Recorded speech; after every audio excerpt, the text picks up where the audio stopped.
Kembali dalam Sinar Awani. Konflik manusia dan haiwan adalah cabaran terbesar bagi mengelakkan kepupusan haiwan, terutamanya yang sudah dikategorikan sebagai terancam. Namun ada pihak yang terus berusaha untuk meminimumkan konflik ini demi kelangsungan hidup kedua-dua spesies. Sebelum ini, Borneo Rhinos Alliance bekerja keras di Pusat Konservasi Badak Sumatera bagi memastikan spesies itu terus hidup. Namun selepas kematian Iman pada 2019, mereka kini bergerak di bawah nama Bring Back Our Rare Animals atau BORA. Kumpulan ini memberi tumpuan bagi menguruskan konflik antara gajah dan manusia di Rizab Hidupan Liar Tabin. Ketua Pegawai Eksekutifnya, Dr. Dr. John Payne berkata, tumpuan kini ialah membangunkan kawasan makanan untuk gajah Borneo. Apa yang perlu dilakukan adalah kawasan tanaman rumput Napier atau barau di lokasi yang jauh dari kebun atau ladang bersama Badan Bukan Kerajaan Responsible Elephant Conservation Trust atau RESPECT. And we think that's plausible because we know elephants do like grass. Grass grows very quickly. It grows quicker than any other kind of plant. If elephants eat grass, it will grow up again. So we're proposing that to start that off in Tabin Wildlife Reserve and have a program. This is our proposal, to have a program whereby lots of small grasslands are developed on the fringes of Tabin Wildlife Reserve and basically monitor over the next 5 to 10 years. Tambahnya, rumput Napier mampu mengeluarkan hasil sehingga 80 tan sehektar dan mampu memberi makanan kepada gajah untuk tempoh setahun. Projek BORA adalah penyelesaian terbaik bagi memastikan gajah pigmi Sabah terus bertahan dan pastinya manusia yang perlu bertolak ansur.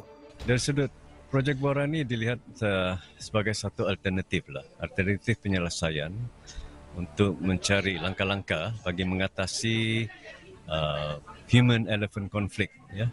Dan terutama sekali ke atas landscape yang bukan dikategorikan sebagai kawasan perlindungan. Di mana di Sabah ni secara statewide, kan, kita memiliki kawasan perlindungan yang di mana ada yang agak fragmented, dan dalam keadaan tertentu ni jadi kita akan melihat kepada langkah-langkah penyelesaian di luar daripada kawasan hutan simpan atau kawasan TPA. Dan perkara ini perlu dah dikaji dengan lebih mendalam bagi memastikan bahawa sesuatu kaedah itu sesuai untuk sesuatu tempat. Punca kepupusan haiwan-haiwan ini juga adalah manusia yang terus rakus mencantas hutan untuk pembukaan ladang dan pembalakan. Konflik gajah ini di seluruh Sabah kebanyakan berlaku dengan sempadan hutan simpan lah. Kecuali di Tawau dia masuk ke kawasan community.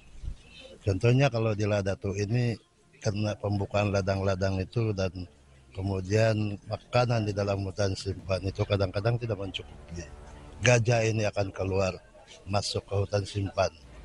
So, beberapa langkah yang kita buat dan seperti yang program BORA buat ini kita sangat bersetuju karena itu merupakan satu juga usaha untuk mitigasi gajah ini supaya dia ada makanan sini tidak akan masuk ke kawasan ladang.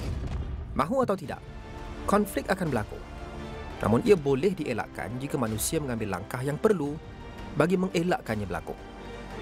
Usaha bersama ini mungkin dapat mengelakkan kepupusan satu lagi spesies istimewa, iaitu gajah pigmi Sabah.